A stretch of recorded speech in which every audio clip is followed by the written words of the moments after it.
बिस्मिल्लाहिर्रहमानिर्रहीम।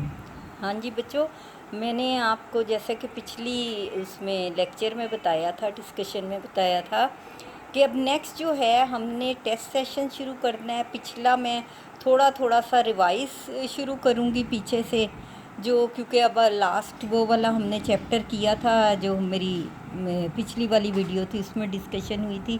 तो मैंने आपसे बोला था कि अब मैं आपसे थोड़ी सी टेक्निक्स का पोर्शन डिस्कस करके उनके लेक्चर दे के उसके बाद मैं आपके जो है वो रिवीजन की तरफ आऊँगी दोबारा से।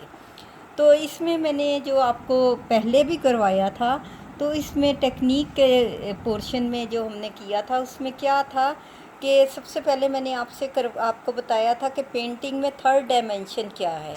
टू डायमेंशन तो ऑलरेडी कैनवस की या किसी भी पेपर की या शीट की होती ही होती है। वो कैसे कि एक जो है हॉरिजॉन्टल और एक वर्टिकल जो साइड्स उसकी होती हैं, वो उसकी टू डायमेंशन किसी भी कैनवस की होती हैं, ठीक है।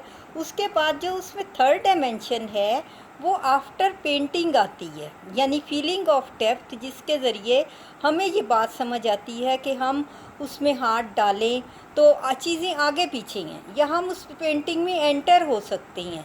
यानी हमें फीलिंग ऑफ डेप्थ जो है, यानी थर्ड डायमेंशन ऑफ पेंटिंग, वो पेंट करने के बाद आती है। अदरवाइज़ तो सरफेस में सिर्फ टू डायमेंशंस हैं कैनवस पर, एक जो है उसकी जो है हॉरिजॉन्टल है, एक वर्टिकल है, और जो है ऊपर से सरफेस जो है वो बिल्कुल फ्लैट है। लेकिन जब हम पेंटिंग करते हैं, पेंट करते हैं, तो एक पेंटिंग में थर्ड डायमेंशन उसमें क्रिएट हो जाती है, और वो थर्ड डायमेंशन की वजह से पेंटिंग की में जो है फीलिंग ऑफ डेप्थ आती है। और फिर हम कहते हैं कि इस कैनवस पे थ्री डायमेंशंस हैं, और वो थर्ड डायमेंशन किस चीज़ से क्रिएट होती है, हमारी पेंट करने की बाद। और उसमें क्या है, उसमें किस तरीके से आती है थर्ड डायमेंशन। सबसे पहले टू पर्सपेक्टिव्स आते हैं हमारे। नंबर वन आता है एरियल पर्सपेक्टिव, नंबर टू है लीनियर पर्सपेक्टिव। अब लीनियर पर्सपेक्टिव क्या है? लीनियर पर्सपेक्टिव ये है कि जो हम लाइंस के ज़रिए ड्रॉ करते, ड्राइंग के ज़रिए जो हम पेंटिंग में थर्ड डायमेंशन लेके आते हैं, यानी फोरग्राउंड की चीज़ों को बड़ा करते हैं, ग्रेजुअली जूँ जूँ वो पीछे चली जाती हैं, वही चीज़ें जो है वो आहिस्ता आहिस्ता लाइंस में या ड्राइंग में छोटी साइज़ में छोटी होती चली जाती हैं। और जब वो पीछे बिल्कुल पीछे चली जाती हैं तो बिल्कुल छोटी छोटी हो जाती हैं, और जितनी हमारी आँख के करीब फोरग्राउंड में होती हैं वो सारी की सारी बड़ी, उनकी लाइंस या ड्राइंग कह लें, बड़ी होती हैं। तो ये इस तरीके से होती हैं, और इसी से हमारी आँख जो है वो जज करती है पेंटिंग को देखते हुए कि वो पीछे जा रही है चीज़, वो डेप्थ क्रिएट हो रही है, ये आगे है, ये बड़ी होती जा रही है, मिड में है, ये थोड़ा डिस्टेंस है। यानी वो डिस्टेंस, फीलिंग ऑफ डिस्टेंस जो उस पेंटिंग में पैदा होती है वो लीनियर पर्सपेक्टिव यानी लाइंस से पैदा होती है, ये ड्राइंग से पैदा होती है।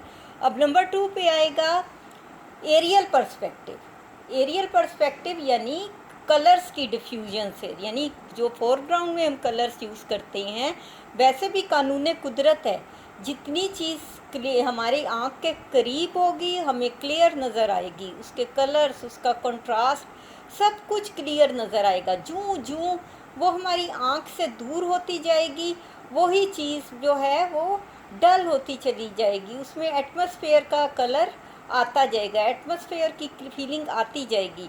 और वही वो आँख में भी ये फीलिंग है। हम दूर की चीज़ें जब देखते हैं तो हमें, आपने देखा होगा, कभी एक्सपीरियंस कीजिएगा, ग्राउंड में जाइएगा तो देखिएगा जो शुरू में आपके दरख्त नज़र आ रहे हैं या नज़ारे नज़र आ रहे हैं या बंदे नज़र आ रहे हैं आते जाते, वो आपको बड़े ही क्लियर नज़र आएंगे, साइज़ में भी बड़े होंगे और क्लियर नज़र आएंगे, उनके कलर्स कंट्रास्ट बड़े अच्छे, उनपे लाइट डार्क्स बड़ी अच्छी पड़ रही होगी। जूँ जूँ आप देखें वहीं पे खड़े होके जो दूर की चीज़ें हैं, जो दरख्त दूर के हैं, जो बंदे दूर के हैं, जो जैसे स्टूल्स पड़े हैं वो दूर हैं, तो उनके जो है कलर्स जो हैं वो डल होते चले जाएंगे, यानी कि वो डिफ्यूज़ उनके कलर्स होते जाएंगे, और उसमें एक डस्टी सी एटमॉस्फेयर का एक इफ़ेक्ट आएगा। ये अल्लाह ताला ने हमारी आँख में भी ये चीज़ रखी है। तो जिस वक्त हम पेंटिंग में वो फीलिंग लेकर आते हैं, यानी कलर्स को فور گراؤنڈ میں بہت light colours dark sharp colours use کرتے، برائٹ کلرس یوز کرتے. جوں ہم آگے چلے جاتے ہیں، پینٹنگ میں تصویر پیچھے جاتی ہے، اس میں پھر مڈل ٹونس یوز ہوتی ہیں، پھر اس سے آگے جاتے جاتے تو اور ڈل ہوتے جاتے ہیں. اس سے بالکل دور جو لائنس میں چھوٹی چیزیں ہیں ان کو بالکل کنٹراسٹ کے بغیر، لائٹ اینڈ ڈارکس کے بغیر بالکل ڈل کلرز میں بناتے ہیں. تو وہ ایریل پرسپیکٹیو کے اصول کے تحت ڈیپتھ شو ہوتی ہے، وہ ہماری آنکھ کو بھی پھر فیل ہوتی کہ یہ چیز دور جا رہی. اور یہی جو فیلنگ آف ڈیپتھ ہماری پینٹنگ میں ہے، یہ تھرڈ ڈائمینشن آف پینٹنگ ہے. اور یہ بڑا ہی امپورٹنٹ کوسچن ہے.